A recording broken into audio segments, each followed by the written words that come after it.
भाजपा की राष्ट्रीय कार्य समिति के बाद अब हिमाचल प्रदेश कार्य समिति की बैठक काफी अहम होगी।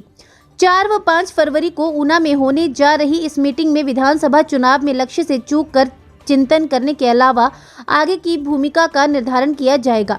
साथ ही सरकार के जन विरोधी निर्णयों का पुरजोर विरोध किया जाएगा और जहां सहयोग की जरूरत होगी वहां सहयोग भी करेंगे। ये बात बीजेपी के राज्य अध्यक्ष सुरेश कश्यप ने विशेष बातचीत में कही।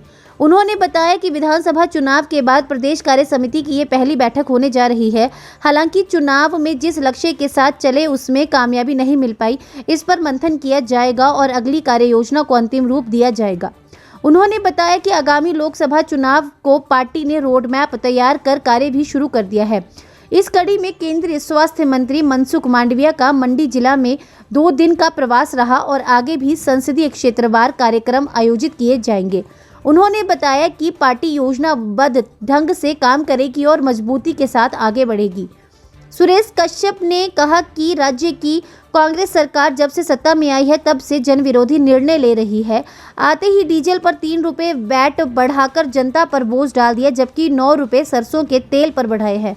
ऐसे में महंगाई को लेकर का भी हो हल्ला करने वाली कांग्रेस आज खुद महंगाई का बोझ जनता पर डाल रही है। उन्होंने कहा कि सत्ता में आते ही 10 दिन के अंदर ओपीएस बहाल करने का दावा किया था, घोषणा जरूर कर दी है, लेकिन 45 दिन बाद भी नोटिफिकेशन जारी नहीं की जा सकी है।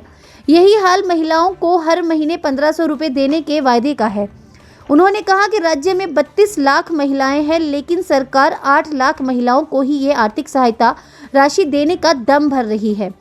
उसके लिए भी क्राइटेरिया तय करने के दावे वादे किए जा रहे हैं। उन्होंने कहा कि सत्ता में आते ही कांग्रेस सरकार के सुर बदलने शुरू हो गए हैं और वादे से मुकर रहे हैं। भाजपा इस पर कांग्रेस सरकार की जमकर घेराबंदी करेगी।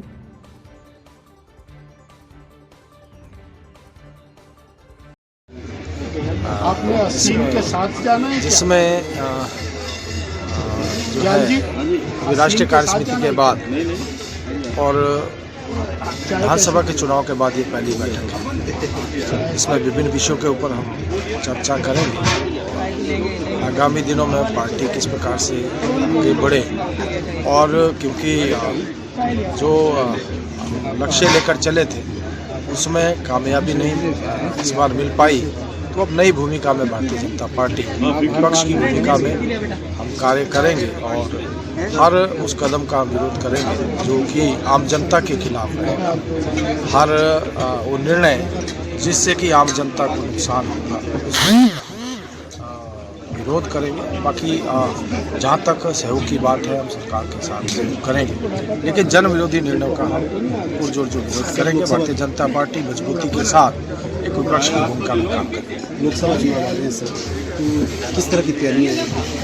देखिए, लोकसभा को लेकर मैं समझता हूँ भारतीय जनता पार्टी ने अपना रोड मैप तैयार करके कार्य करना शुरू कर दिया है।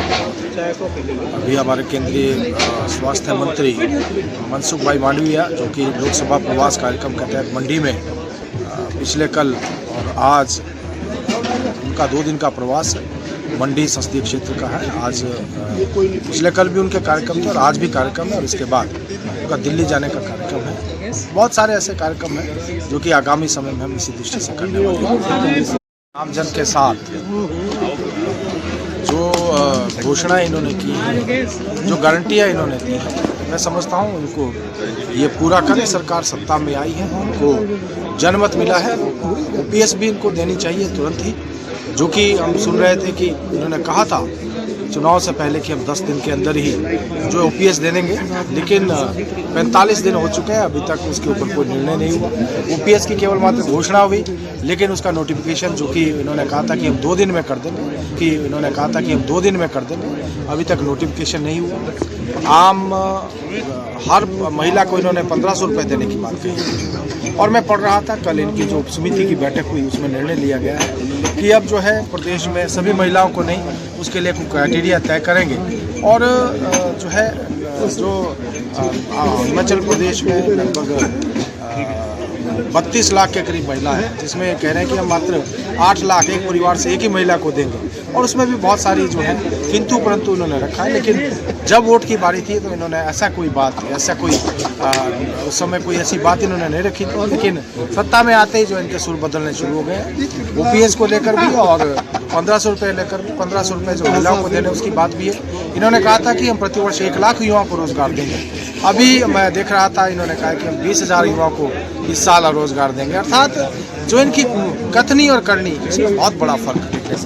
जिस प्रकार से इन्होंने वैट बढ़ाकर जो है आम जनता के ऊपर महंगाई का बोझ डाला है। 3 रुपये डीजल के ऊपर बढ़ना, मतलब हम समझ सकते हैं कि किस प्रकार से आम वस्तुओं का जो रेट में इजाफा हुआ है। तो इन्होंने जहां ये चुनाव से पहले महंगाई की बात करते थे और महंगाई का ढिंढोरा पीटते थे, पूरे देश भर में राहुल गांधी जो भारत जोड़ो यात्रा पे निकले हैं, वो सबसे बड़ा मुद्दा उनका महंगाई होता है। लेकिन प्रदेश की सरकार यहाँ पर वैट बढ़ाकर जो है आम जनता के ऊपर, हिमाचल प्रदेश की जनता के ऊपर, और सरकार बनने के तुरंत बाद वैट बढ़ाती है और डीजल के ऊपर 3 रुपया बढ़ा देती है। खाने का तेल, सरसों का तेल, जिसके ऊपर इन्होंने बहुत ज़्यादा उपचुनाव में भी और विधानसभा के चुनाव में भी बहुत ज़्यादा जोर शोर से इस बात को उठाते थे, आज 9 रुपया उसके ऊपर इन्होंने इजाफा किया है। अर्थात इनकी कथनी और करनी में बहुत बड़ा फर्क है, और आम जनता भी इस बात को अभी से अनुभव करना उन्होंने प्रारंभ कर दिया है, जबकि अभी तो जो है सरकार मात्र 1.5 महीने की है।